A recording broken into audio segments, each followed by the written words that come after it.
me know when you're rolling. Put the toothpick away. Hi, I'm Lori Plesko with Teleprompters and Tag, here with Rich Lehman, director of All the Rooms to Go great commercials out there. And we wanted to talk a little bit about using teleprompters with your 30-second spots. In the beginning, we didn't use the teleprompters, and you hated them. Right. And now you're using them all the time. Can you tell me why? Well, it's a twofold process. It wasn't so much that I hated it. It's like a lot of actors feel that they lose a little bit of themselves by having to read. But as they became, the more commercials that we did, the more work they had to do to prepare, and which put a lot more pressure on it because Rooms to Go shoots a tremendous amount of commercials at one time. We've shot 10 commercials in a day. We've shot 13 commercials in a day. So for the actor to have to memorize all that. So then they said, okay, we'll use the teleprompter, we'll try and learn it, but the teleprompter's there as a crutch. After a while, they started getting used to using the teleprompter, and they realized that they could feel comfortable with the words and put some of themselves into it. And then if you give the actors a little bit of leeway and say, look, if something hits you and you want to ad-lib a little bit, you know, they get used to watching the words scroll down. The worst thing that can happen, as you know, with the teleprompter is somebody who's totally bad with it, and you feel them reading. Which I'm not. I know, which you feel them reading around the words. But an actor, they learn it, and pretty soon they can go away from the teleprompter. Obviously, a good teleprompter operator can change the speed to accommodate the actors. And if you're working with the same people all the time, you get really proficient at it and good at it, which just allows you to move a lot faster. Okay, and speaking of speed, how much faster are you able to shoot with a teleprompter? Like before it took 16 takes, now with a teleprompter you may take... Oh, with a teleprompter and a good actor, it can be 2 or 3 takes because it's there. Right. And there's also something that happens to even the best actors. Sometimes they're having a bad day. And what happens is they start having head games. And once they get lost in their words, if they're too tired from something that happened the day before or whatever, not having that prompter there, they just get more and more nervous.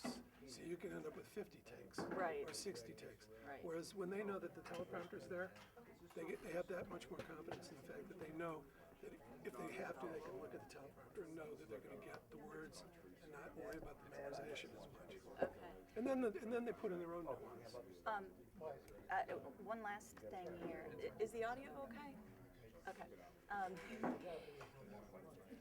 I founded the TAG, the Teleprompter Accreditation Group, Right. and it started here in Atlanta because producers and directors were getting frustrated with talent coming out. It was a crapshoot. You'd ask for teleprompter talent, and whether they could do it or not was a crapshoot. So we, after 2 years of legalizing this, we started a certification organization, and we certified the best teleprompter talent out there, and they have to come in and audition. So now the top talent agents in Atlanta all represent TAG actors. So they can send out the right people for the job. Right, so a director like you, if you're doing a casting, could call up an agent and say, I need a TAG actor in this demographic. Is this something that would help you as a director, or? It helps me because, unfortunately, in this business, you have agents who feel that they have to send people out so that they stay with them as their agent. And so you end up at a casting session where if you look at 60 people, maybe 10 of them know what they're doing. And maybe you get, if it happens to be the right demographic, you can get 30 people who don't. And so for me, because we do such a huge volume of commercials, time is everything. It's not even about money; it's about time, right? Physical time. For you. So if I'm casting for something that I know is dialogue intensive, a lot of commercials are a lot of pictures, and then 10 seconds worth of copy. That's a whole different ballgame. But at Rooms to Go, we do a lot of testimonial work, and so you end up with 30 seconds worth of copy and a 30-second commercial. So you really want to know that the people you're working with are going to be able to handle that. I've worked with California actors who don't do those kinds of commercials, and they flip out when they find out that they're supposed to talk for 30 seconds and even use the prompter. So, of course, it would help to have that accreditation in the sense that you're not wasting a lot of time. If I were to tell you that here in Atlanta, and this is fact, I'm not making this up, this is fact, producers have been shooting in one day what it used to take 3 days to shoot. And if I were to say to you, I have 70 tag actors in a demographic, so any commercial that you want to cast for, take a look at these tag actors. Would you be interested in that, or would you just want to stay with the agencies you're using? All right, ready? Well, I think it's imperative for you to get in touch with all the agents and get the agents tuned into who are the good readers, the people who can use the teleprompter correctly. I rely on the agents because they're not only looking for readers, but they're looking for people that they know are comfortable in front of a camera, who have acting chops, who work a lot, and your part is essential, but on the other hand, there's other aspects of the thing. So I wouldn't necessarily want to negate the regular agents to go to one place to know that somebody's going to be able to just read.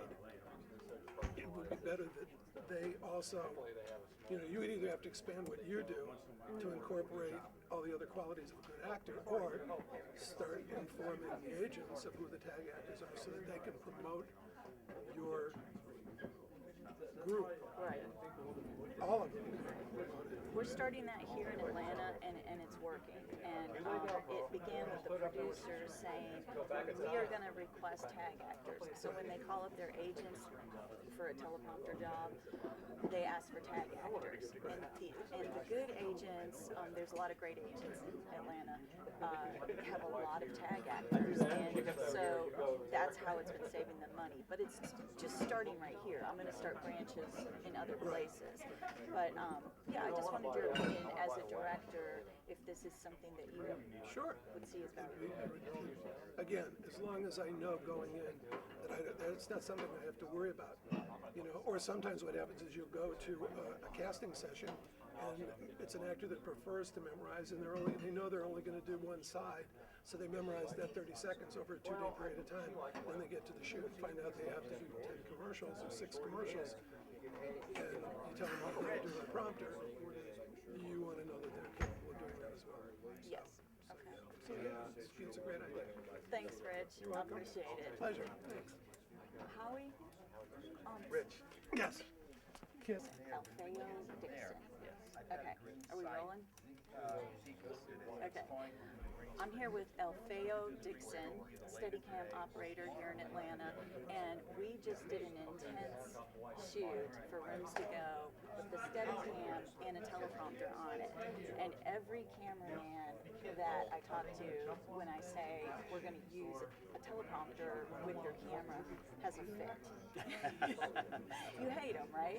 Yeah, well, it's, a lot of them are big and clunky, so try to stay away from them as much as possible, because as you can see, it's all of it is on the very end of the camera, which means I need to counterbalance more here and just adjust for it. So it's very intrusive on how we kind of operate and have built our rigs. With this particular teleprompter, how did that help you today, and how did it go for you? Well, unlike a lot of them, the best thing that I've seen is that it was, I was able to use, I was able to use my 15 millimeter rods, which is a standard setup. I mean, there was a base that was included with it, but it was nothing that was standard to anything that we already have, or any type of accessory. So the biggest thing when I saw that we can still use our 15 millimeter rods, I was like, if we can do that, that'll help save it, and make the games a lot better. And you were great in coming up with the idea to design that. So thank you for that. Oh, you're welcome. So would you recommend to other camera operators who are doing handheld or Steadicam to use this teleprompter to make your shoots flow better, or do you still feel like I don't want to deal with a teleprompter? No, I mean it's a great thing for talent, and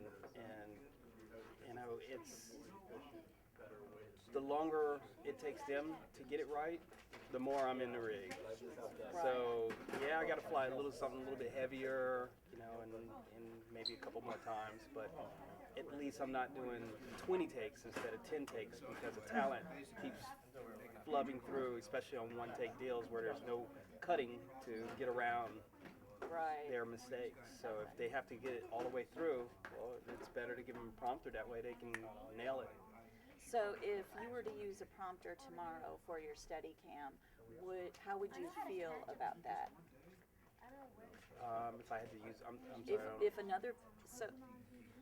If another producer called you today and said, we need you for Steadicam tomorrow and we need a teleprompter on it, how would you feel? What would you say? Oh, well, I'd say there's a great setup. You should call so-and-so because I know that one fits, works, and I can fly it, no problem. You can fly it, no problem? Mm-hmm. All right, rock on. Yeah. Thanks. Okay, cut. Okay. I'm just going to ask you some questions. Okay. All right. Go right ahead. I'm sitting here today with Carter Oosterhouse. Everybody knows Mr. Carter, the fix-it-up guy from HGTV. And we just got done doing a huge spot where you were walking for 30 seconds with a teleprompter on a Steadicam. How was that experience for you?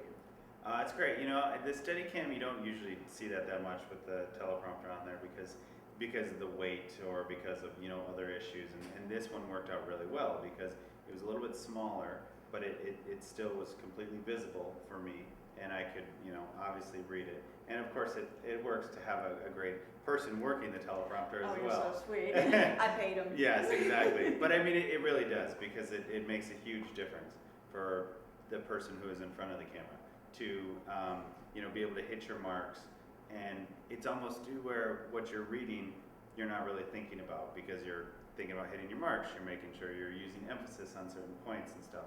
So it worked out really well. Now, when you first walked in and we showed you the cue cards. Yes. That was really what was requested. They requested cue cards last night. Right. And I was like, okay. Right. So I thought it was the funniest thing. How would it have been to use cue cards or to try to memorize that 30-second spot? Well, look, I mean, I'm not in the business of memorizing my lines, that's for sure, because everything is shot that we shoot is all, on the fly.